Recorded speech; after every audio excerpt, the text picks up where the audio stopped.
Good morning mga katropa.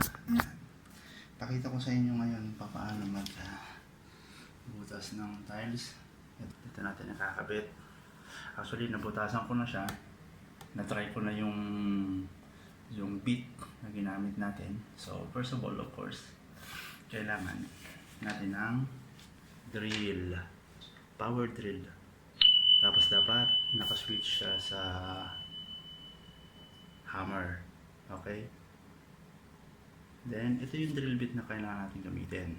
So ito yung pang tiles. So isang tuwid lang siya, tapos pointed yung dulo niya.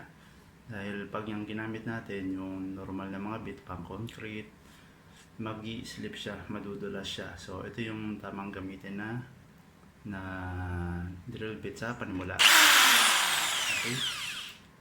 So eksakto, pag nagbutas ka, hindi siya magi-slip. Yan.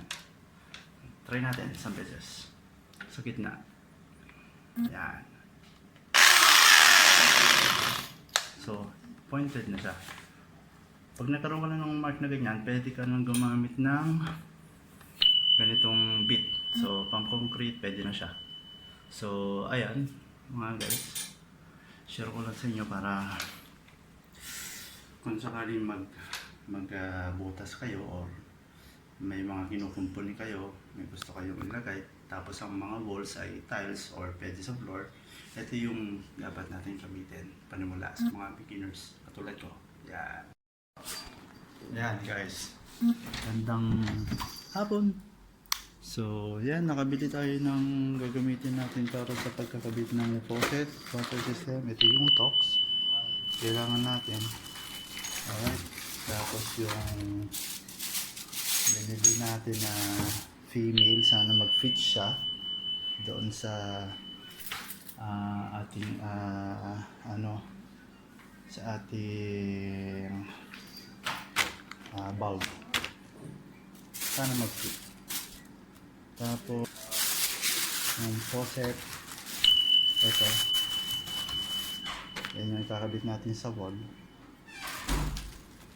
Then ito yung bulb. So yun ang dapat natin gamitin. Guys, tapos kailangan din natin ng teflon. Okay? So kailangan ito yung ginawa natin butas, hindi na, ito yung lalagay natin dyan. Then patadaanin na from here papunta sa bulb na ito. Nakakabit natin yung out dito. So nakabito siya. So ito ililipat natin dito, tapos magiging ganyan yung itsura niya. So nagkaganyan siya. Sa bowl, kailangan natin yung tops, ilagay natin sa butas. So nakalagay na sa butas, sa dalawa, tatlo. Then i-screw natin ito diyan gamit ang screwdriver. Siyempre kailangan mo rin ng tornilyo, tatlong tornilyo. So ganyan mga kaibigan, i-screw natin tatlong tornilyo.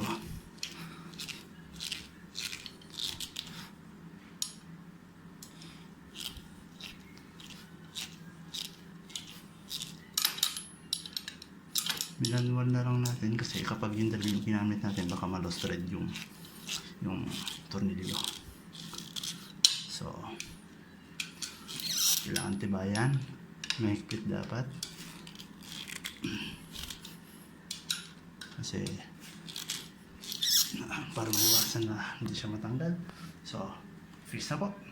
Next, kailangan natin tanggalin to at ikabit natin itong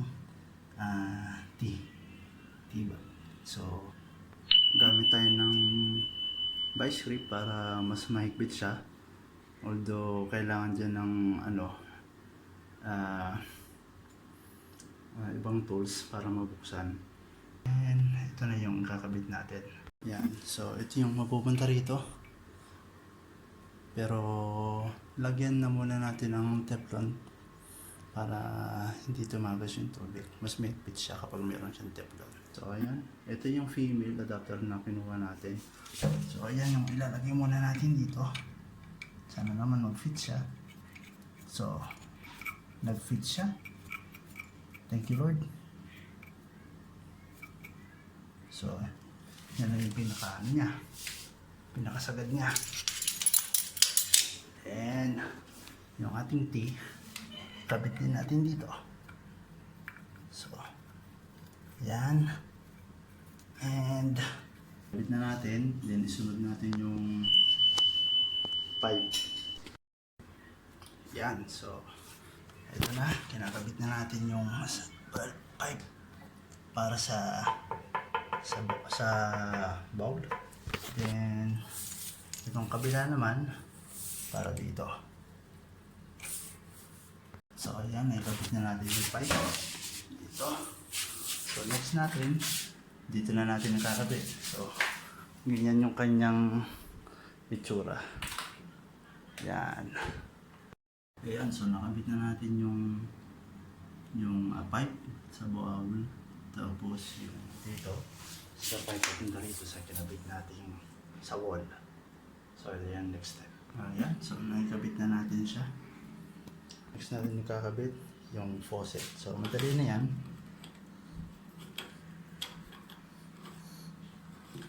Ganyan lang siya.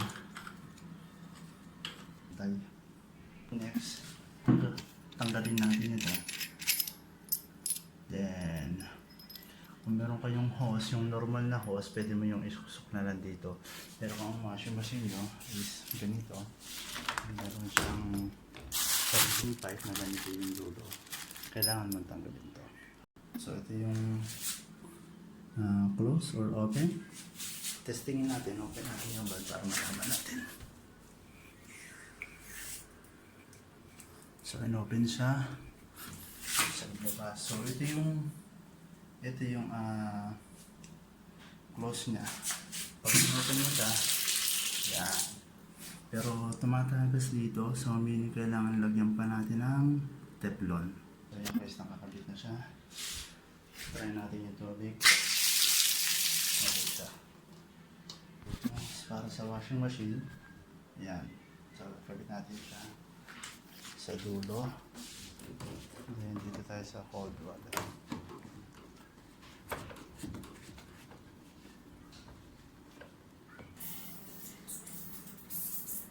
Yan. Medyo tumutulo dito sa may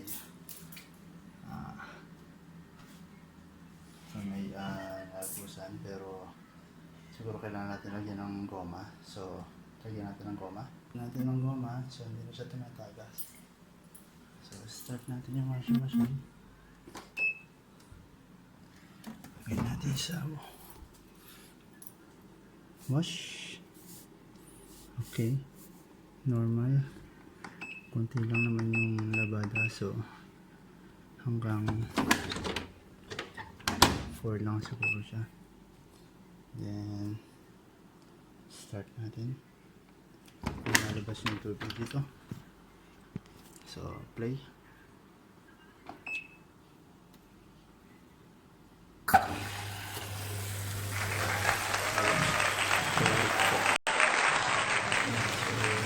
Takbo na siya. So, pinabit natin yung ganyan. At okay naman yung kanyang pagtakbo. So, kung may plano pa yung magkabit ng water system para sa washing machine nyo, mas mabuti, advice ko, kayo na lang gumawa. Makakatipid pa kayo. Ayan po guys, maraming salamat po. At umaandar na siya.